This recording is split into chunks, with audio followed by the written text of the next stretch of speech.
When somebody loves you. Om Swastiastu, Dokter. Jadi di sini kami dari SGD A7 akan menjelaskan tentang travel medicine in COVID-19 di era pandemik, di mana ini adalah topik dari student project kita. Sebelumnya, izinkan saya memperkenalkan diri. Nama saya Erin Sukandari, biasa dipanggil Erin dengan NIM 220251175. Di sini saya berperan sebagai moderator. Adapun ke-12 anggota kelompok kami adalah sebagai berikut. Di sini kita akan ada 7 poin pembahasan, yaitu yang pertama definisi travel medicine, kedua dampak COVID-19 pada travel medicine, yang ketiga upaya meningkatkan efektivitas travel medicine selama pandemi COVID-19, yang keempat perbedaan travel medicine sebelum dan juga sesudah pandemi, yang kelima prosedur screening pasca perjalanan pada wisatawan, dan yang keenam tata laksana dokter travel medicine saat menemui kasus COVID-19, dan yang terakhir adalah kesimpulan. Baik, untuk yang pertama adalah definisi dari travel medicine. Bagi yang bertugas, dipersilakan. Baik dokter, perkenalkan nama saya Gusti Amadi Puspasaraswati dengan NIM 220511178. Izin menjelaskan definisi dari travel medicine. Travel medicine merupakan upaya mencegah, mendiagnosis, dan menangani pasien terkait wisata atau perjalanan. Travel medicine tersendiri itu telah berjalan selama kurang lebih 2 dekade terakhir yang memiliki tujuan diantaranya ialah untuk bisa membantu mencegah dari berbagai penyakit yang dapat menyerang melalui perjalanan baik luar negeri maupun dalam negeri, dan juga melindungi dari kematian, mengurangi dampak-dampak yang nantinya bisa mempengaruhi kesehatan apabila kembali ke negara atau daerah asalnya. Baik, untuk yang selanjutnya adalah dampak COVID-19 pada travel medicine. Ada rekan yang bertugas, dipersilakan. Saya izin memperkenalkan diri dokter, nama saya Bagus Anam Krisnananda Manuaba dengan NIM 22025111177. Izin mempresentasikan dampak COVID-19 terhadap travel medicine. Dampak COVID-19 bagi Indonesia menyebabkan perjalanan antar daerah menjadi terbatas dikarenakan penyebaran virus yang sangat cepat menularnya. Oleh karena itu, masyarakat Indonesia di masa pandemi mengurangi perjalanan antar daerah untuk mencegah penyebaran virus. Salah satu pencegahan dasar yang bisa dilakukan ialah melakukan protokol kesehatan secara taat, mengurangi kegiatan bepergian yang tidak perlu, dan lain sebagainya. Presentasi selanjutnya akan dilanjutkan oleh teman saya. Baik, izin melanjutkan. Saya Rosari Karung Kusmanegara dengan NIM 22025111194. Seperti yang kita ketahui bahwa apabila kita terserang penyakit, justru lebih sering terjadi dibandingkan tingkat keparahan. Beberapa hal yang dapat kita lakukan sebagai upaya pencegahan selama traveling ialah pemilihan makanan dan minuman sesuai dengan standar, rekomendasi tempat pelayanan medis, keamanan wisatawan, penyakit endemis, dan lain sebagainya. Baik, untuk yang selanjutnya travel medicine selama pandemi COVID-19. Bagi yang rekan yang bertugas, dipersilakan. Baik, dokter dan teman-teman, perkenalkan nama saya Nyoman Alandama Saputra Mulia dengan NIM 220511192. Jadi saya akan menjelaskan upaya meningkatkan efektivitas travel medicine selama pandemi COVID-19. Dan saya akan menjelaskan peningkatan pemahamannya. Diperlukan peningkatan pemahaman terhadap pengetahuan dasar dan praktik travel medicine di Indonesia. Praktik travel medicine di Indonesia biasanya tersedia di bandara, pusat pelayanan kesehatan, maupun perjalanan laut. Pelayanan travel medicine yang paling ditekankan untuk saat ini adalah pemberian tindakan preventif berupa vaksinasi sebelum melakukan perjalanan. Pencegahan berupa vaksinasi COVID-19 sangat dianjurkan kepada wisatawan yang berencana bepergian, baik itu berlibur maupun bekerja ke tempat yang jauh. Terima kasih. Baik, di sini saya akan melanjutkan dari teman saya. Perkenalkan, nama saya Kintan Agnavia Pradika dengan NIM 22025111186. Di sini saya akan menjelaskan upaya meningkatkan efektivitas travel medicine selama pandemi COVID-19 pada tahap pre-during post-traveling. Tahap pre-during post-traveling sebagai tindak pencegahan terutama pada masa pandemi. Dalam melakukan asesmen risiko pre-travel yang komprehensif, ada beberapa tahapan, yakni konseling, pemeriksaan kesehatan, penilaian risiko, treatment pencegahan, penyakit bawaan, kondisi khusus, tempat medis rujukan, rekam medis vaksinasi, medical kit, dan asuransi perjalanan. Selanjutnya akan dilanjutkan oleh teman saya. Baik, untuk topik selanjutnya, yaitu perbedaan travel medicine sebelum dan juga sesudah pandemi. Kepada rekan yang bertugas, persilakan. Izin perkenalkan diri, dokter. Nama saya Putu Kela dari Winaya, nomor NIM 220251173, dan saya akan menjelaskan sebelum di perbedaan travel medicine sebelum dan sesudah pandemi. Konsultasi mengenai kesehatan pasien dan pemeriksaan kesehatan pra-perjalanan. Kesehatan pasien dan riwayat-riwayat penyakit yang sangat berguna dalam kegiatan konsultasi tersebut. Tentunya yang nantinya dibutuhkan dalam perjalanan pasien, baik sewaktu perjalanan maupun setelah tiba di tempat tujuan. Siapapun yang hendak berpergian ke luar negeri dari negara harus menjalani pemeriksaan kesehatan pra-perjalanan sebagai tindakan upaya pencegahan. Pentingnya pula pantauan yang dikusai oleh tenaga kesehatan sehubungan dengan travel medicine seperti epidemiologi, penyakit infeksi, serta kondisi-kondisi tertentu. Dalam perjalanan berlangsung seperti jet lag, maupun perjalanan temperature, dan lain sebagainya. Selanjutnya ke teman saya. Baik, izin melanjutkan. Sebelumnya perkenalkan, nama saya Kadek Wilana Marianggara dengan NIM 22025111191. Jadi saya akan lanjutkan travel medicine sesudah pandemi. Travel medicine pada saat pandemi berfokus pada virus COVID-19 yang sedang marak agar tidak ada varian baru yang dibawa dari luar negeri ke Indonesia. Jadi guna untuk mencegah agar tidak terpapar ataupun membawa virus baik dari luar maupun dari Indonesia itu sendiri. Konsultasi pra-perjalanan adalah salah satu kegiatan temu medis dalam bidang kesehatan, di mana kegiatan tersebut dijadwalkan sebelum seseorang melakukan perjalanan luar negeri, baik untuk berlibur, perjalanan bisnis, atau untuk alasan lainnya.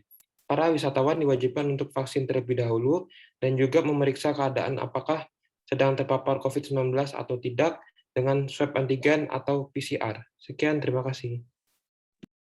Baik, untuk topik yang selanjutnya kita akan lanjut ke prosedur screening pasca perjalanan pada wisatawan. Kepada rekan yang bertugas, dipersilakan. Baik, selamat siang dokter. Perkenalkan nama saya Yuk Pradnya dengan NIM 200551987. Nah, jadi di sini saya akan menjelaskan tentang apa sih yang menjelaskan belakang daripada prosedur screening pasca perjalanan pada wisatawan ini. Yang pertama itu karena adanya peningkatan kunjungan wisatawan yang menurut data organisasi pariwisata dunia ada 1,5 miliar kedatangan wisatawan mancanegara di seluruh dunia pada tahun 2019.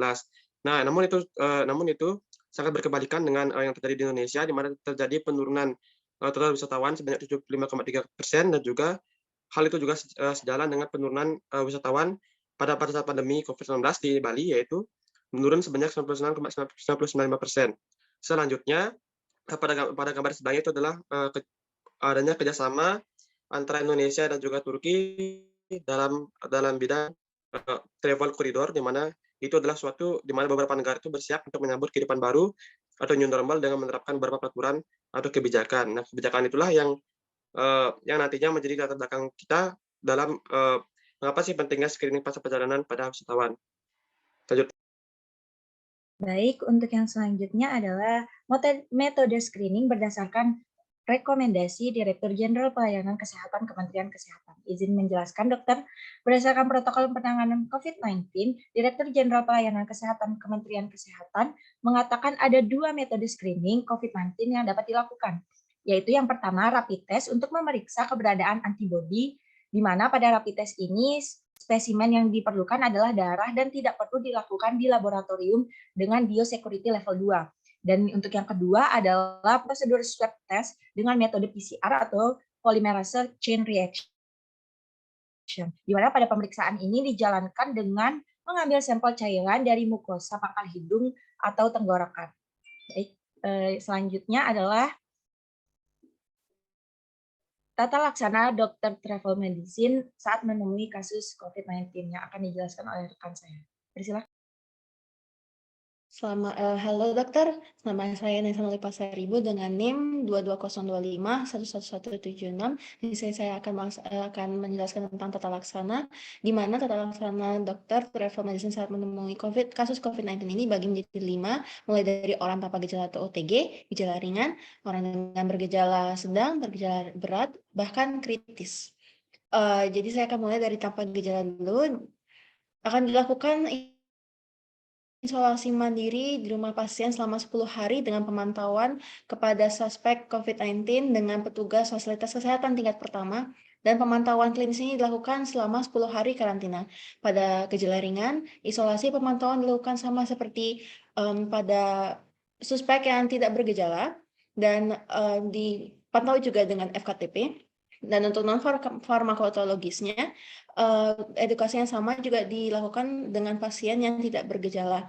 Untuk farmakologisnya sendiri, vitamin C dengan opsi. Yang pertama yaitu per tablet vitamin C non-asidik 500 mg per 6-8 jam oral untuk 14 hari. Dan tablet isap vitamin C 500 mg per 12 jam oral selama 30 hari. Multivitamin yang mengandung vitamin C 1-2 tablet per 24 jam selama 30 hari. Dan dianjurkan vitamin yang mengandung komposisi vitamin B, C, E, dan zinc. Untuk vitamin D, suplemen 400 sampai 1000 international unit per hari yang tersedia dalam bentuk tablet, kapsul, dan lain-lain. Untuk obat vitamin D dengan takaran 1000 sampai 5000 international unit per hari tersedia dalam bentuk tablet, dan juga ada azitromisin 1 kali 500 mg per hari selama 5 hari, antivirus, obat antivirus, dan juga ada obat simptomatis seperti paracetamol dan juga obat-obatan suportif lainnya. Selanjutnya akan dilanjutkan oleh teman saya. Baik, dokter. Perkenalkan, nama saya Igede Ananda Krisna Makarna dengan NIM 22025-11184. Baik, saya akan melanjutkan tata laksana pasien COVID-19. Pada gejala sedang, isolasi dan pemantauannya tetap berada di rumah sakit dengan ruang perawatan COVID-19 atau rumah sakit darurat COVID-19. Lalu non-farmakologisnya, perawatan dengan istirahat total, asupan kalori adekuat, kontrol elektrolit, status hidrasi, dan oksigen, dan dilakukan pemantauan laboratorium darah perifer lengkap. Kemudian farmakologis, vitamin C 200-400 mg per 8 jam dalam 100 cc, NaCl 0,9%, habis dalam 1 jam diberikan secara drip intravena selama perawatan. Pemberian terapi farmakologis ada azitromisin 500 mg per 24 jam per oral untuk 5-7 hari, atau sebagai alternatif levofloxacin dapat diberikan apabila curiga ada infeksi bakteri dengan dosis 750 mg per 24 jam per oral untuk 5-7 hari.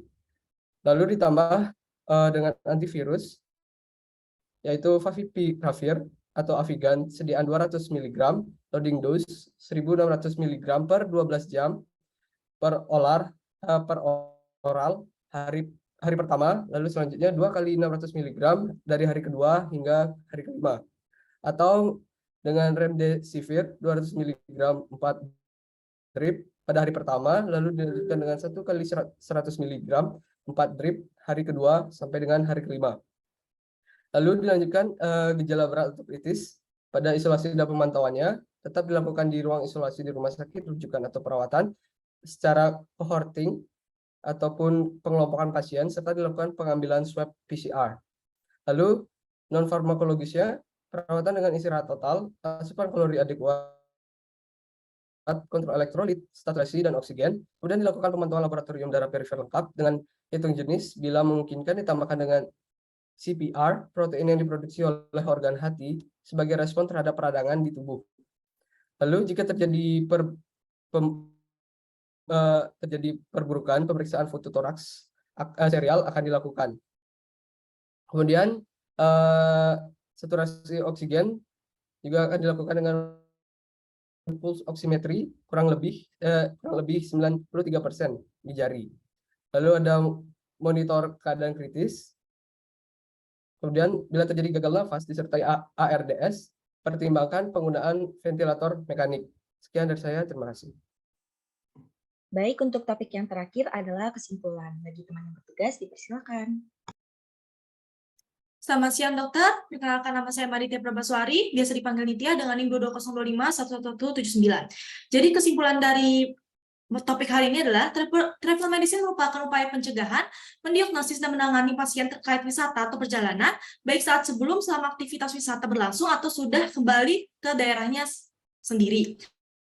Travel medicine ini memiliki tujuan antara lain adalah untuk bisa membantu mencegah dari berbagai macam penyakit yang dapat menyerang melalui perjalanan, baik itu ke luar negeri maupun dalam negeri, dan juga untuk melindungi dari kematian. Selanjutnya, tujuannya adalah untuk mengurangi dampak-dampak yang nantinya bisa mempengaruhi kesehatan apabila kita kembali ke daerah kita atau ke daerah asalnya. Sekian dari saya, terima kasih. Baik dokter, sekian yang dapat kelompok kami sampaikan tentang travel medicine pada COVID-19. Saya mewakili teman-teman saya sebagai moderator meminta maaf jika ada kesalahan yang kurang berkenan di hati dokter. Saya tutup dengan Param Santi. Om Santi, Santi, Santi Om. Terima kasih dokter. Terima kasih dokter.